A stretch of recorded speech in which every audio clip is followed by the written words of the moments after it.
Hello everyone, ఇలాంటి videos మీకు ముందుగా కావాలి అనుకుంటే మా ఛానల్ని సబ్స్క్రైబ్ చేసుకుని పక్కనే ఉన్న బెల్ ఐకాన్ని క్లిక్ చేయండి. అప్కమింగ్ రివ్యూలోకి వెళ్ళిపోదాం. వసుధార కాలేజ్కి రీచ్ అవుతుంది. తన క్యాబిన్లో వసుధార రిషి గురించే ఆలోచిస్తూ ఉంటుంది. సార్, ఎప్పటికైనా మీరు నా దగ్గరికి వస్తారనే ఆశ నాకు ఉంది, కానీ త్వరగా రావాలని నేను కోరుకుంటున్నాను. ఎక్కడ ఉన్నారు సార్ అని చెప్పి రిషినే తలుచుకుంటూ ఉంటుంది వసుధార. అప్పుడే కరెక్ట్గా వసుధారాకి కాల్ వస్తుంది. ఎవరిది ఈ నెంబర్, అన్నోన్ నెంబర్లా ఉంది అని చెప్పి కాల్ లిఫ్ట్ చేస్తుంది వసుధార. హలో వసుధార అని అంటాడు రిషి. రిషి వాయిస్ విన్న వసుధార ఒక్కసారిగా షాక్ అయిపోతుంది. సార్, రిషి సార్ అని ఇంకా వసుధార అయితే చాలా ఎమోషనల్గా ఫీల్ అవుతుంది. కరెక్ట్గా అదే టైంకి శైలేంద్ర కాలేజ్కి ఎంటర్ అవుతాడు. కాలేజ్ లోపలికి వస్తూ ఎలా అయినా రిషి ఎక్కడున్నాడో కనుక్కోవాలి, ఇంతకీ వాడు ఎక్కడ ఉండి ఉంటాడు అని వసుధార క్యాబిన్ వైపు పాస్ అవుతూ ఉంటాడు శైలేంద్ర. సార్ సార్ ఎలా ఉన్నారు సార్ అని వసుధార వాయిస్ వినపడుతుంది. వెంటనే వసుధార క్యాబిన్లోకి తొంగి చూస్తాడు శైలేంద్ర. నా పరిస్థితి చాలా దారుణంగా ఉంది వసుధార, నేను చాలా బలహీనంగా ఉన్నాను అని పాపం చాలా బాధపడుతూ చెప్తాడు రిషి. సార్, ఇంతకీ ఎక్కడ ఉన్నారు సార్, మీరు క్షేమంగానే ఉన్నారు కదా అని అడుగుతుంది వసుధార.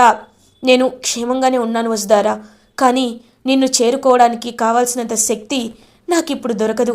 కొన్ని రోజులు ఇంకా నాకు వైద్యం అందాలి అని నన్ను కాపాడిన పెద్దమ్మ పెద్దయ్య చెప్తున్నారు. సార్, మీరు బాధపడదు సార్, నేను మీ దగ్గరికి వస్తున్నాను, ఇప్పుడే నేను మీ దగ్గరికి బయలుదేరుతున్నాను అని వసుధార చాలా ఎమోషనల్గా రిషితో మాట్లాడుతూ ఉంటుంది. వసుధార, కానీ ఒక్క విషయం, నువ్వు నా దగ్గరికి వస్తున్నట్టు ఎవ్వరికి తెలియకూడదు అని అంటాడు రిషి. సరే సార్, తప్పకుండా ఎవరికి చెప్పను, ఒంటరిగానే బయలుదేరుతాను సార్ అని కాల్ కట్ చేస్తుంది వసుధార. దేవుడా, నువ్వు ఉన్నావయ్యా, ఉన్నావు. రిషి సార్ నాకు ఫోన్ చేశారు, ఎక్కడున్నారో తెలిసింది. ఖచ్చితంగా రిషి సార్ దగ్గరికి వెళ్తాను, రిషి సార్ని నా కళ్ళారా చూస్తాను, రిషి సార్ని కాపాడుకుంటాను అని వసుధార చాలా హ్యాపీగా ఫీల్ అవుతుంది. కరెక్ట్గా అప్పుడే శైలేంద్ర హాయ్ వసుధార అని క్యాబిన్లోకి వస్తాడు. ఇంకా శైలేంద్ర వైపు కోపంగా చూస్తూ ఉంటుంది వసుధార. ఏంటి వసుధార, ఫోన్లో ఎవరితోనో మాట్లాడుతున్నట్టున్నావు, సార్ అంటున్నావు అని అడుగుతాడు శైలేంద్ర. అవన్నీ నీకెందుకు, నీకు చెప్పాల్సిన అవసరం నాకు లేదు అని అంటుంది వసుధార. నువ్వు చెప్పకపోయినా నేను తెలుసుకుంటాను వసుధార, ఫోన్లో మాట్లాడింది రిషినే కదా అని అంటాడు శైలేంద్ర. ఒక్కసారిగా షాక్ అయిపోతుంది వసుధార. సైలెంట్గా ఉంటుంది వసుధార. నువ్వు ఇంత సైలెంట్గా ఉన్నావంటే అని ఇంకా శైలేంద్ర చాలా ఈవిల్గా చూస్తూ ఉంటారు వసుధార వైపు. చూడు, రిషి సార్ అని నీకు చెప్పానా, ఎందుకు లేనిపోనివి ఊహించుకుంటావు అని అంటుంది వసుధార. చూడు వసుధార, నువ్వు నాకు అబద్ధం చెప్పొచ్చు, కానీ నువ్వు అబద్ధం చెప్తున్నావో నిజం చెప్తున్నావో నీ మనసుకి తెలుసు, విన్న నాకు కూడా తెలుసు. రిషి ఎక్కడున్నాడో నీకు తెలిసిపోయింది కదా అని అంటారు శైలేంద్ర. అప్పుడే కరెక్ట్గా ఫణీంద్ర శైలేంద్ర అని అరుస్తాడు. ఒక్కసారిగా శైలేంద్ర అండ్ వసుధార షాక్ అయిపోతారు. డాడ్ అని అంటారు. ఏంటి, రిషి గురించి వసుధారాని ఏమడుగుతున్నావు అని అంటారు ఫణీంద్ర. ఏం లేదు డాడ్, వసుధారాని ఓదారుస్తున్నాను. రిషి తప్పకుండా మన దగ్గరికి వస్తాడు, రిషిని వెతికి నేను పట్టుకుంటానని చెప్తున్నాను, అంతే డాడ్ అని కవర్ చేసేస్తాడు శైలేంద్ర. ఫణీంద్ర వసుధార వైపు చూస్తారు. వసుధార చాలా ఇబ్బందిగా ఫీల్ అవుతూ ఉంటుంది. చూడు శైలేంద్ర, వసుధార ఇప్పటికే రిషి కనిపించక చాలా రోజులైందని చాలా ఇబ్బంది పడుతుంది. నువ్వు తనకి మళ్ళీ వెళ్ళి రిషిని గుర్తు చేయడం కరెక్ట్ కాదు. రిషిని నిజంగా నీకు తిరిగి తీసుకురావాలనిపిస్తే మాటల్లో కాదు, చేతల్లో చూపించు, అంతేకాని ఇలా ఎంతసేపని వాళ్ళకి మాటలు చెప్తావు, ముందు పద బయటికి అని చెప్పి ఇంకా ఫణీంద్ర అయితే శైలేంద్రని బయటికి తీసుకువెళ్ళిపోతారు. కరెక్ట్ టైంకి డాడ్ వచ్చారు, లేకపోతే వసుధార ఖచ్చితంగా వసుధార నోటి నుండి నేను నిజాన్ని తెలుసుకునేవాణ్ణి అని ఇంకా కోపంగా ఫీల్ అవుతూ ఉంటాడు శైలేంద్ర. అమ్మయ్యా, ఫణీంద్ర సార్ కరెక్ట్ టైంకి వచ్చారు కాబట్టి సరిపోయింది, లేకపోతే శైలేంద్రకి ఖచ్చితంగా రిషి సార్ గురించి అనుమానం వచ్చేది అని చెప్పి ఇంకా అమ్మయ్య అని రిలాక్స్డ్గా ఫీల్ అవుతుంది వసుధార. ఇప్పుడు నేను ఖచ్చితంగా రిషి సార్ దగ్గరికి వెళ్ళాలి అని ఇంకా బయలుదేరుతుంది వసుధార. ఇది ఇలా ఉండగా మహేంద్ర, అనుపమ ముకుల్ని మీట్ అవుతారు. నిన్న రాత్రి అనుపమ వైపు ఇంకా కిడ్నాప్ చేయాలని అటెంప్ట్ చేస్తారు కదా, ఆ విషయాన్ని ముకుల్తో చెప్తారు. వాట్, అనుపమ మేడంని కిడ్నాప్ చేయాలనుకున్నారా? మేబీ 2 వేస్లో అయిండొచ్చు. మీకు ఇంకా థ్రెట్ని కలిగించాలి, ఇది చిన్న శాంపుల్ అని చెప్పొచ్చు. లేకపోతే వసుధారా మేడంని తీసుకువెళ్ళబోయి మిమ్మల్ని తీసుకువెళ్ళి ఉండొచ్చు అని చెప్పి ముకుల్ అంటారు. వసుధారా మేడం ఇంకా జాగ్రత్తగా ఉండాలి, తనకి థ్రెట్ ఉంది అని అంటారు ముకుల్. అవును సార్, అందుకే మేము కూడా భద్రం తనకి సెక్యూరిటీగా ఉంచాం అని అంటారు మహేంద్ర. భద్రానా? అతనెవరు అని అడుగుతారు ముకుల్. తను మమ్మల్ని 2 టైమ్స్ సేవ్ చేశాడు, అందుకే మహేంద్ర తనకి ఇంట్లో డ్రైవర్గా వర్క్ అప్పచెప్పారు అని చెప్పి ఇంకా జరిగిందంతా చెప్తారు అనుపమ. అనుమానం వస్తుంది ముకుల్కి. కానీ కొత్త వాళ్ళనంత ఈజీగా నమ్మడం కరెక్ట్ కాదు సార్. సరే, ఎవరినైనా అనుమానించడం అనేది పోలీస్లో ఉండే ఒక ప్రైమరీ థింగ్ అని అనుకోవచ్చు. నేను వసుధారా మేడం మీద అండ్ ఆ భద్రపై టార్గెట్ చేసి ఉంచుతాను అని చెప్పి ఇంకా ముకుల్ అక్కడి నుండి వెళ్ళిపోతాడు. ఇది ఇలా ఉండగా వసుధార ఒంటరిగా ఇంకా స్కూటీపై బయలుదేరుతుంది. భద్ర వసుధార దగ్గరికి వస్తారు. మేడం మేడం ఆగండి మేడం, ఏంటి ఎక్కడికి వెళ్తున్నారు అని అడుగుతారు. నాకు అర్జెంట్ వర్క్ ఉంది, నువ్వు జరుగు అని అంటుంది వసుధార. మేడం కారు ఉంది కదా మేడం, కార్లో రావచ్చు కదా అని అంటారు భద్ర. లేదు భద్ర, నేను ఒంటరిగా వెళ్ళాలి, నన్ను ఈ విషయంలో ఏమీ అడగద్దు. ఒకవేళ మావయ్య గారు కానీ అనుపమ మేడం కానీ ఎక్కడికి వెళ్ళింది అని అడిగితే చిన్న పనుంది బయటికి వెళ్ళిందని చెప్పు, కానీ ఇంక వాళ్ళకి ఏమీ చెప్పొద్దు అని ఇంకా ఏమి మాట్లాడకుండా అక్కడి నుండి వెళ్ళిపోతుంది వసుధార. ఏంటి ఈవిడ ఇంత హడావిడిగా ఒంటరిగా బయలుదేరింది అంటే తన భర్త ఎక్కడున్నాడో తనకు అర్థమైందా అని భద్ర కూడా సీక్రెట్గా ఫాలో చేస్తారు వసుధారాని. ఇది ఇలా ఉండగా శైలేంద్ర రౌడీలకి ఫోన్ చేస్తాడు. రేయ్, రిషి ఎక్కడున్నాడో వసుధారకు తెలిసిపోయిందిరా, ఎక్కడున్నారో మీరు కనుక్కోవాలి అని అంటారు. సార్ మరి అడ్రస్ చెప్పండి సార్ అని అంటారు. రేయ్ పిచ్చోళ్ళారా, అడ్రస్ తెలిస్తే డైరెక్ట్గా అడ్రస్సే చెప్తాను కదరా, మీకు ఇలా ఎందుకు చెప్తాను అని అంటాడు శైలేంద్ర. సార్ అంటే అని అంటారు ఆ రౌడీలు. మీతో పని కాదు, ఫోన్ పెట్టండి అని చెప్పి కాల్ కట్ చేసి భద్రకి కాల్ చేస్తాడనమాట శైలేంద్ర. హలో చెప్పండి అని అంటాడు భద్ర. రేయ్, వసుధారా బయటికి బయలుదేరింది, ఖచ్చితంగా తను రిషిని కలవడానికే వెళ్ళుంటుంది. నువ్వు తన్ని సీక్రెట్గా ఫాలో అయ్యి టైం దొరికితే ఇద్దరిని ఒకేసారి వేసేయి అని అంటారు శైలేంద్ర భద్రతో. సార్ మీరు చెప్పకపోయినా నేను అదే పనిలో ఉన్నాను, వసుధారాని ఫాలో అవుతున్నాను, ఖచ్చితంగా మీకు ఇవాళ గుడ్ న్యూస్ చెప్తాను అని కాల్ కట్ చేస్తాడు భద్ర. వీడొకడు ఎప్పుడు గుడ్ న్యూస్ అంటాడు కానీ మిస్ అయిందని చెప్తాడు, ఈరోజైనా పని అయిపోవాలి అని టెన్షన్ పడుతూ ఉంటాడు శైలేంద్ర. వసుధార రిషి ఉన్న ప్లేస్కి రీచ్ అవుతుంది. అప్పుడే రిషి కాల్ చేసిన ఫోన్ నుంచి కాల్ చేస్తుందన్నమాట వసుధార. కాల్ చేయగానే అది టీ షాప్ ఓనర్ దగ్గర రింగ్ అవుతూ ఉంటుంది. భయ్యా ఈ ఫోన్ అని అంటుంది. ఇది నా ఫోనేనమ్మా అని అంటారు ఆ టీ షాప్ ఓనర్. ఇక్కడికి రిషి సార్ వచ్చారా అని అడుగుతుంది వసుధార. రిషి సారా? ఆయన ఎవరమ్మా? ఆయన నాకు తెలీదే అని అంటారు టీ షాప్ ఓనర్. అదే ఇంతకుముందు ఈ ఫోన్ నుంచి నాకు కాల్ చేశారు అని అంటుంది వసుధార. ఓ వాళ్ళు పెద్దాయన, అదిగో ఆ ఇంట్లోనే ఉంటారు అని చెప్తారనమాట tea shop owner. Thank you భయ్యా అని చెప్పి ఇంకా ఇంటికి వెళ్ళబోతూ ఉంటుంది వసుధార. అప్పుడే కరెక్ట్గా భద్ర ఇంకా వసుధార దగ్గరికి కత్తి తీసుకొచ్చి వసుధారాని చంపేయాలని కరెక్ట్గా వసుధార దగ్గరికి వెళ్ళేలోపు మేడం అని ఒక గొంతు వినపడుతుంది. వసుధార వెనక్కి తిరిగి చూసేసరికి అక్కడ ముకుల్ ఉంటాడు.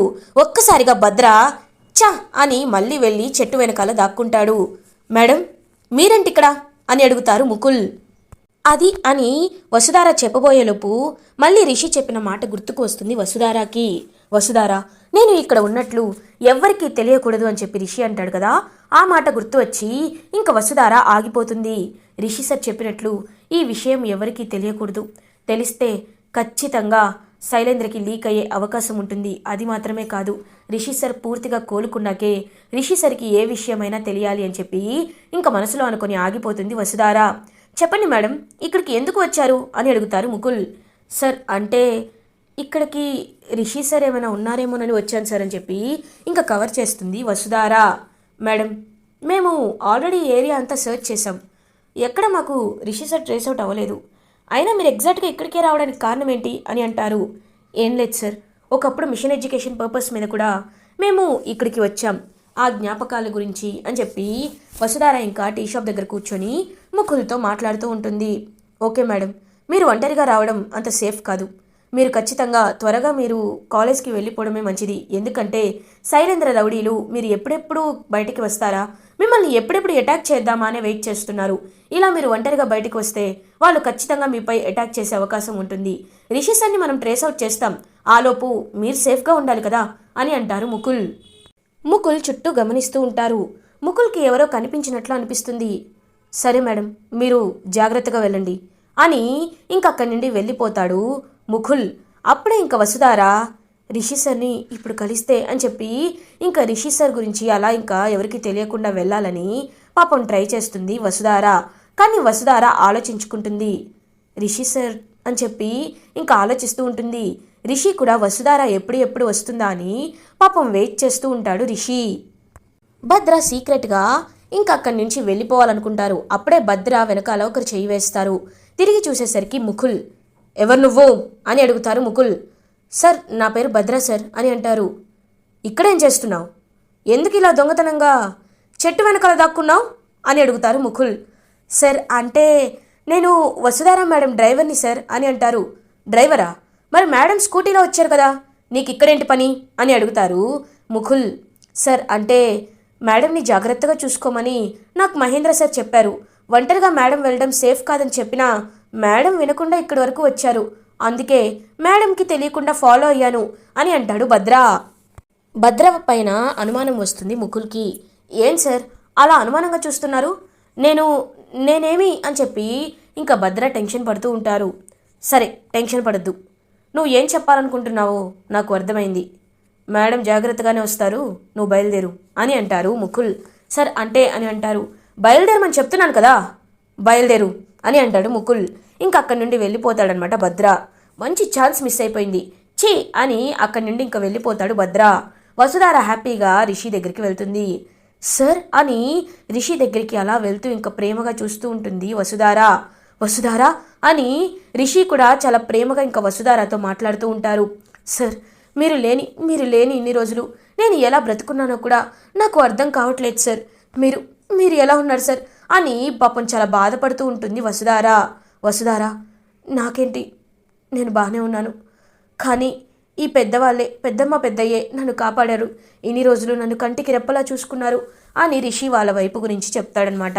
ఇంకా ఆ పెద్దవాళ్ళిద్దరూ వసుధారాని చూసి చాలా హ్యాపీగా ఫీల్ అవుతారు.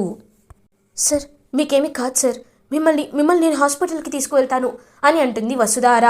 అప్పుడే ఆ పెద్ద ఆవిడ, అమ్మా బిడ్డ, నీ గురించే ఈ బిడ్డ చాలా రోజుల నుండి కలవరిస్తున్నాడు. నిన్ను చూసినాకే ఇతని మొహం పైన నవ్వు వచ్చింది.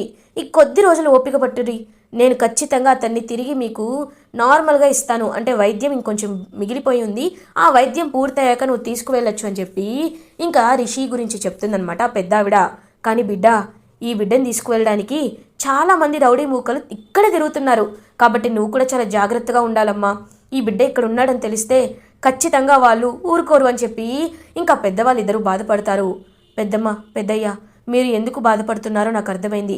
ఎవరో మా సార్ తెలియకుండానే మీరు ఇంతలా సహాయం చేశారు. మీ రుణం మేము ఎప్పటికీ తీర్చుకోలేమని చెప్పి వసుధార వాళ్ళిద్దరికీ నమస్కరిస్తుంది. అలా అనద్దమ్మా, మనిషికి మనిషి సహాయం చేసుకుంటేనే అది మానవత్వం అని చెప్పి ఇంకా పాపం వాళ్ళిద్దరు కూడా హ్యాపీగా ఫీల్ అవుతారు. సరే, నేను ఇక్కడికి రోజు వస్తాను, కానీ ఎవరికి తెలియకుండా వస్తాను. రిషి సార్, మిమ్మల్ని నేను చూడకుండా ఒక్క నిమిషం కూడా ఉండలేకపోతున్నాను. ఇప్పుడు నా మనసు కుదుటపడింది. రేపు మళ్ళీ మీ దగ్గరికి వస్తాను సార్ అని చెప్పి ఇంకా అక్కడి నుండి వెళ్ళిపోతుంది వసుధార. రిషికి కూడా చాలా హ్యాపీగా ఉంటుంది వసుధారాని చూసిన తర్వాత. వసుధార చాలా హ్యాపీగా కాలేజ్కి అయితే రీచ్ అవుతుంది. అప్పుడే తన్ని చూసిన శైలేంద్ర, వసుధార ఇంత హ్యాపీగా ఉందంటే ఖచ్చితంగా వెళ్ళి రిషిని కలిసి వచ్చి ఉంటుంది. ఈ భద్రగడు ఏం చేశాడు అని చెప్పి భద్రని కలుస్తాడనమాట శైలేంద్ర. సార్, ఇక్కడ మనం కలవడం సేఫ్ కాదు అని అంటాడు భద్ర. రేయ్, అదంతా పక్కన పెట్టరా, అసలు ఎలా మిస్ చేసావురా మళ్ళీ అని అడుగుతాడనమాట శైలేంద్ర భద్రాని. నేను వేసేద్దామనే వెళ్ళాను సార్. అదే టైంకి ఆ స్పెషల్ ఆఫీసర్ ముకుల్ వసుధారాని మీట్ అయ్యారు. అందుకే నేనేమీ చేయలేకపోయాను అని అంటాడు భద్ర. ముకుల్ నీకెలా తెలుసు అని అంటారు. అదేంటి సార్, ఒకరిని వేసే ముందు వాళ్ళ చుట్టుపక్కల కాపాడే వాళ్ళెవరు, తనకి హాని చేసే వాళ్ళెవరు అనేది నేను కంప్లీట్గా తెలుసుకుంటాను. అలా ముకుల్ గురించి నాకు తెలిసింది అని అంటారు భద్ర.